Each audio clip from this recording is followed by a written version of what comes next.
Hola, buenas. En este vídeo quiero hablaros brevemente de Krishnamurti y de alguna de sus reflexiones acerca de la muerte y la relación entre el concepto de muerte y mente.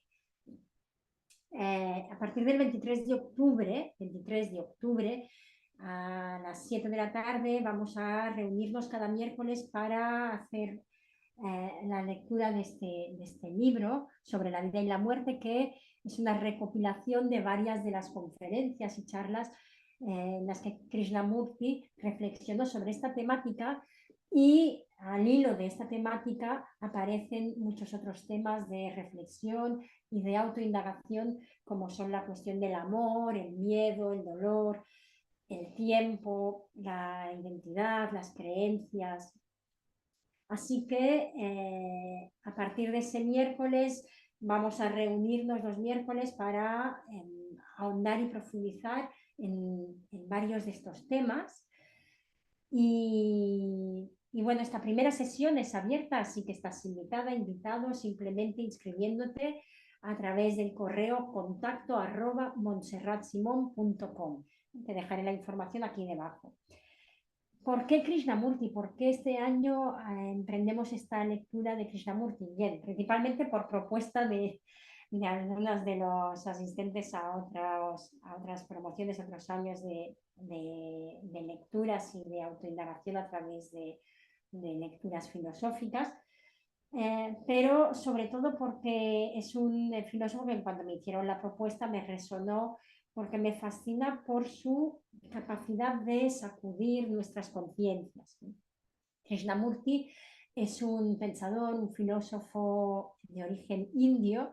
Nació en el sur de la India a finales del siglo XIX, y cuando era adolescente fue adoptado, fue elegido por algunos miembros de la Sociedad Teosófica, algunos miembros de bastante relevancia, como son Charles Webster Leadbeater, que vio en él a un futuro guía espiritual, a una especie de Mesías, y, y así se lo presentó a Nivesan, que lo acogió bajo su tutela junto con su hermano Nitya, y les dieron entonces una formación anglosajona enfocada también al desarrollo espiritual de aquel que debía de convertirse en un guía espiritual para la humanidad, una especie de salvador. Tanto es así que lo nombraron como líder de una hermandad que se constituyó en 1911, conocida como la Orden de la Estrella de Oriente. Sin embargo, más adelante, cuando ya Krishnamurti tenía una cierta madurez, contaba ya con una cierta madurez, se convocó esta Orden de la Estrella como para una presentación en público de ese gran líder de la espiritualidad, como para ese momento de cambio. Y Krishnamurti, lejos de proclamarse como líder y guía de la orden, lo que hizo fue disolverla. Y la disolvió. Os voy a leer el discurso porque es muy interesante, y ahí vemos claramente una de los aspectos como más relevantes de este filósofo, ¿no? de su forma de pensar radical, y que busca la verdad profunda con toda honestidad por encima de cualquier certidumbre, de cualquier doctrina, de cualquier camino establecido y de cualquier figura de maestro o de guía que de algún modo se convierta en una imagen que se sigue de forma automática, porque sin cuestionar verdaderamente las creencias. Él dijo esto en aquel discurso que debía de ser la inauguración y que fue de disolución. Sostengo que la verdad es una tierra sin caminos y no se puede abordar por ningún camino, por ninguna religión, por ninguna secta. Es decir, no se puede abordar por nada que sea un camino fijo preestablecido, por un dogma, unas creencias que nos vengan dadas desde algo externo, ¿no? Que nos sean impuestas o que asumamos como algo externo, exterior a nosotros. Dice, ese es mi punto de vista y me adhiero a eso de manera absoluta e incondicional. La verdad, siendo ilimitada, incondicionada, inaccesible por cualquier camino, no puede ser organizada. Vuelvo, la verdad, siendo ilimitada, es decir, la verdad es algo que es ilimitado, por lo tanto, cualquier concepto que lo limite, cualquier idea, cualquier dogma, creencia que lo limite, ya no va a ser la verdad. Es incondicionada, todos los condicionamientos de nuestros juicios, de nuestros prejuicios, de aquello que creemos ya saber como algo fijo, va a estar condicionándolo y eso no va a ser la verdad, porque la verdad es incondicionada y en última instancia es inaccesible. De nuevo, él remarca por un camino, es decir, si existe alguna manera de acceder a la verdad, tiene que ser un acceso que sea siempre nuevo, que esté en constante cambio, no puede ser algo, ¿no?, que sea un camino fijo, no puede ser organizada, ni se debe formar ninguna organización, prosigue, para guiar o coaccionar a las personas a lo largo de un camino particular. Esta no es una obra magnífica porque no quiero seguidores y lo digo en serio. En el momento en que sigues a alguien, dejas de seguir a la verdad. En el momento en que sigues a alguien, en lugar de seguir tu sentir profundo, dejas de seguir la verdad. ¿Significa eso que no hay ningún tipo de referente externo que pueda servirnos como acompañamiento, como inspiración? El mismo Krishnamurti lo fue, pero no, es decir, esos gurús, esas figuras de maestro como algo completamente externo que nos desconecta del sentir profundo en nosotros, eso es lo que no nos sirve de ningún modo. La verdad solo puede ser descubierta en lo profundo de nosotros mismos.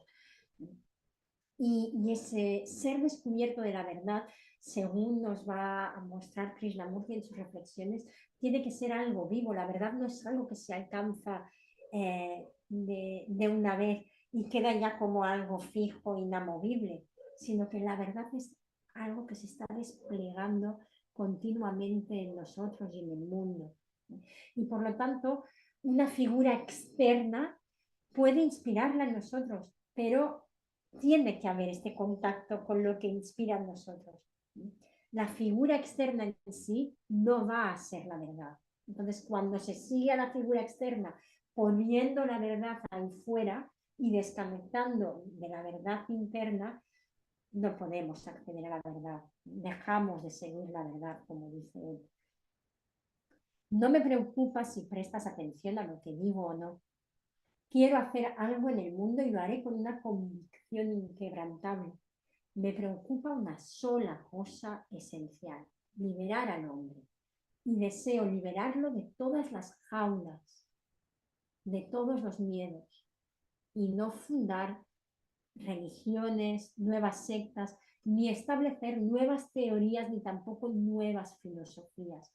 Por lo tanto, Krishnamurti claramente es un pensador, un filósofo, un amante de la verdad, del autoconocimiento y del proceso de autoindagación, un buscador comprometido con su propia vida, que no quería fundar una nueva religión, un nuevo movimiento y un nuevo liderazgo, porque eso era crear una nueva jaula. Por lo tanto, esto también ya refleja que él veía en las distintas tradiciones que a menudo, al igual originalmente, quisieron servir a un propósito honesto de descubrir la verdad, cómo se terminaron por convertir en jaulas, en jaulas dogmáticas de unas creencias, jaulas llenas de supersticiones que a su vez encierran temores.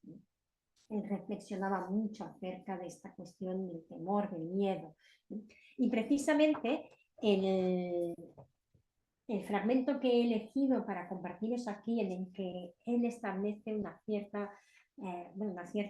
clara relación, un claro vínculo entre la muerte y la mente, nos habla también acerca del temor. el temor que despiertan los conceptos que nos hacemos mentalmente sobre la realidad. Como el temor, más allá del miedo instintivo que podamos seguir ante como reacción o como respuesta, más que reacción, respuesta ante un estímulo real, si hay un neón, siento miedo y ese miedo es el que me empuja a correr o a quedarme inmóvil o a tener una reacción, la que sea, que en principio va a ir en pos de proteger mi vida, esto él no lo va a discutir, pero sí que hay todo un miedo, un temor que está fundamentado en todo lo que yo empiezo a pensar acerca de el otro, de la realidad, del mundo, lo que yo me cuento, los conceptos que yo me creo con mis juicios, ¿no? Y que muchas veces no se ciñen a la realidad, sino que hacen de la realidad lo que yo me estoy contando acerca de ella.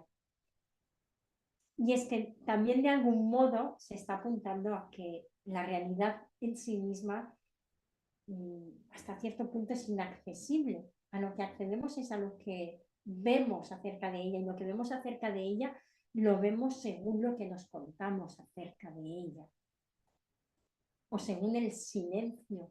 También podríamos decir que somos capaces de mantener ante la realidad. Voy con sus palabras. Dice, cuando consideramos el miedo a la muerte, nos pregunta entonces, ¿viene primero la sensación o la palabra? Y te invito a que pares a mirar eso en ti. Cuando alguien te habla de la muerte, cuando ves un texto sobre la muerte, cuando piensas en la muerte, ¿viene primero la sensación que te produce la muerte o la palabra? Y él concluye que claramente primero viene la palabra, primero aparece la palabra muerte y junto con la palabra muerte toda una serie de ideas acerca de ella que son las que me producen miedo. Dice, cuando nos enfrentamos con el hecho de la muerte, lo nombramos y el nombre nos comunica una sensación de incertidumbre que nos disgusta y nos infunde temor. Es decir, al nombre de muerte asociamos unas ideas y esas ideas que asociamos al nombre, al concepto de muerte, son las que nos infunden temor. En realidad, si lo miramos bien, no sabemos lo que es la muerte, porque estamos vivos. Solo podemos conocer la muerte al morir. Por lo tanto, sin saber lo que es la muerte, pero queriendo conocer lo que es la muerte, porque tal vez eso nos genera una cierta sensación de control sobre ella, el hecho de que, bueno, sabemos lo que es, sabemos de qué va, parece que eso nos dé una cierta sensación de control, nos hemos hecho una idea acerca de ella en lugar de asumir que la desconocemos. Y nos hacemos una idea porque nos incomoda la incertidumbre, reconocer que no sabemos, la incertidumbre de no saber se nos hace difícil de sostener. Sigue un poquito más adelante las reflexiones porque todo esto se da en forma de un diálogo. Yo he elegido algunos pasajes que me parece que pueden ser sugerentes. Dice, la muerte es lo viejo solo cuando lo reconocemos y podemos reconocerlo únicamente por medio de las palabras. Él está diciéndonos aquí que la muerte en realidad debería de ser algo nuevo en la medida en que es desconocido, en que no sabemos en qué consiste la muerte. Si acaso diríamos que podemos saber en qué consiste el proceso de morir, porque sí que tenemos la experiencia de cosas a las que hemos muerto, conocemos, digamos, lo que es la pérdida de un ser querido, la pérdida de un trabajo, la pérdida de una relación. Conocemos igual lo que sentimos ante la terminación de algo. Toda esa vivencia de lo que ahora en términos de muerte podríamos llamar morir o terminar algo, eso sí que lo conocemos como experiencia de vida, como una parte de la vida, pero lo que es la muerte en sí no la conocemos. Por lo tanto, la muerte debería de presentarse como algo nuevo para nosotros, como algo que desconocemos. Entonces dice, es lo viejo solo cuando lo reconocemos, es decir, cuando decimos, cuando recordamos en los momentos en los que he experimentado la muerte de un ser querido y le he dado ese nombre de la muerte y he asociado unas ideas. La muerte es esto, ¿no? La muerte es terminación y la muerte es un dejar de existir. Y si esto me incomoda, al igual entonces proyecto que la muerte, o simplemente por creencias o por cultura, tengo la idea de que la muerte es una terminación después de la cual mi identidad sigue. O cada uno va a tener ahí sus creencias, pero son creencias en la medida en que no hemos experimentado lo que hay después de la vida.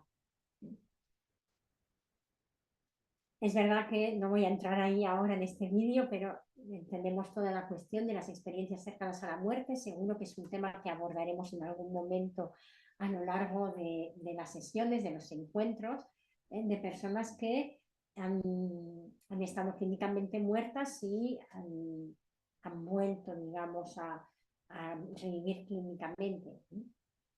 Lo veríamos en otro momento, pero a priori no sabemos lo que hay después de la vida. No sabemos lo que es la muerte. Dice, lo que conocemos de la muerte, por lo tanto, es únicamente lo viejo, que lo conocemos por medio de las palabras, de la memoria, lo cual constituye nuestro condicionamiento. Dice entonces, pero si nuestra manera de abordarlo es nueva, si nos aproximamos a ello con una mente nueva, completamente despojada de lo viejo, es decir, con el reconocimiento de que no sé lo que es la muerte, y con el reconocimiento de que yo tengo unas memorias, pero que esas memorias son solamente recuerdos, conceptos, imágenes, pero que lo que es la muerte en sí lo desconozco. Si yo puedo acercarme a la muerte con esa apertura, entonces puedo contemplarla despojada de lo viejo y puede que ya no exista lo que llamamos muerte. Porque en la apertura, cuando yo estoy viviendo en esa apertura que es presencia, que es estar en el reconocimiento de lo que es, en lo que es, no hay muerte. La muerte es un concepto que tal vez indique una transformación o puede indicar una transformación, pero aquí y ahora no existe la muerte. En este momento, y puede que un instante después, sí, puede que un instante después me dé un infarto y haya muerte. Y entonces veré si sé lo que es la muerte o no, si hay algo consciente ahí que puede saber lo que es la muerte o no. Pero aquí ahora en mi presente no puedo conocer lo que es la muerte y por lo tanto la muerte no puede darse, no es lo que hay aquí y ahora es vida. Finaliza al final de este diálogo con algo que es muy bonito. Dice, lo que es nuevo no conoce la muerte. Lo que está en constante apertura es vida, no conoce la muerte. Está deviniendo continuamente. Jamás es lo viejo. Solo lo viejo tiene miedo de terminarse. Por lo tanto, por ahí iría todo un hilo de reflexión de que el miedo surge al hilo de una identidad, de la memoria, de algo que yo identifico como yoidad y como una continuidad que cuando se ve amenazada, la amenaza de esa identidad, de esa integridad, es lo que me genera temor. Pero en realidad lo que está amenazado es solo un recuerdo, es una imagen. Aquí y ahora aquí ahora no hay ninguna amenaza.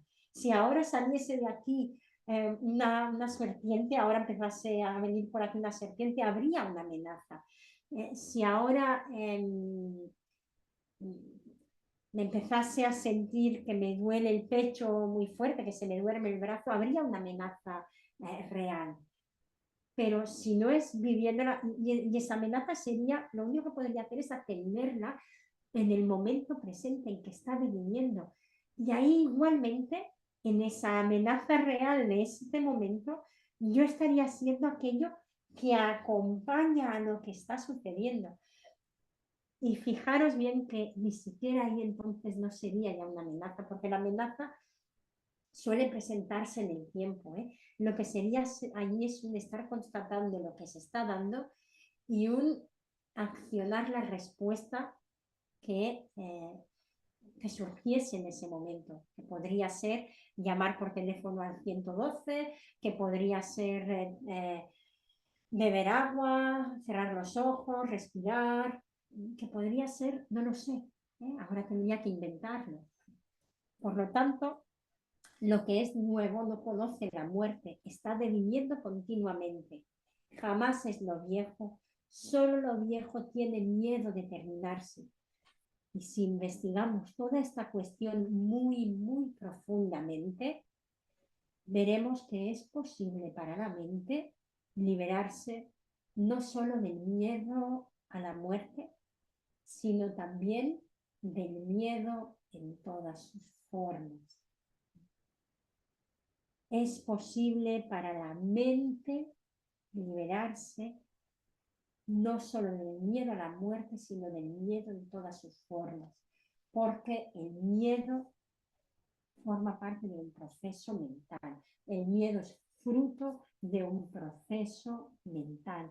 En la medida en que me hago consciente de cuál es ese proceso mental y puedo darme cuenta de ello, dejo de ser esclava de ese proceso mental, puedo liberarme del proceso y al ser libre del proceso puedo elegir otros, abrirme a otros procesos mentales, abrirme a otras posibilidades que mi yo viejo desconoce y puede darse ahí la liberación del miedo.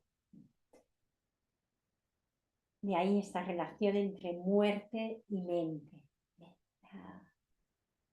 La muerte es un concepto mental, el miedo que tenemos a la muerte es un concepto mental. En la medida en que tomo conciencia de ello, puedo liberarme de ese miedo, aparece la posibilidad de liberarme de ese miedo. Este y otros temas que surjan al hilo de los diálogos y las reflexiones a las que nos invita Krishnamurti eh, va a ser, eh, va a ser lo que van a nutrir nuestros encuentros los miércoles. De nuevo te recuerdo que el día 23 de octubre, miércoles 23 de octubre, el primer encuentro es abierto. Solamente necesitas inscribirte a contacto@montserratsimon.com si quieres asistir. Con inscribirte ahí es suficiente.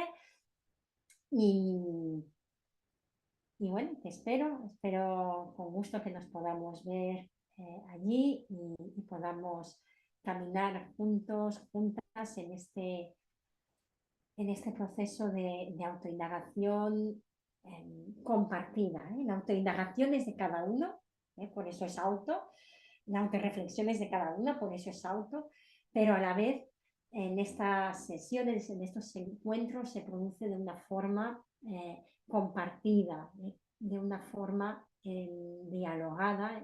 Yo expongo primero unas reflexiones al hilo de la lectura y después en otra parte de la sesión se abre un diálogo, unas reflexiones compartidas que nos nutren a todos los participantes. Y también hay un espacio para la meditación, un espacio para, yo diría más bien la contemplación, el silenciamiento, el aquietamiento, para que todo aquello sobre lo que vamos a reflexionar y todo aquello sobre lo que reflexionamos pueda hacerlo desde un lugar aquietado y pueda regresar a ese lugar de aquietamiento para integrarse en nosotros. En fin, un abrazo y hasta la próxima. Muchas gracias.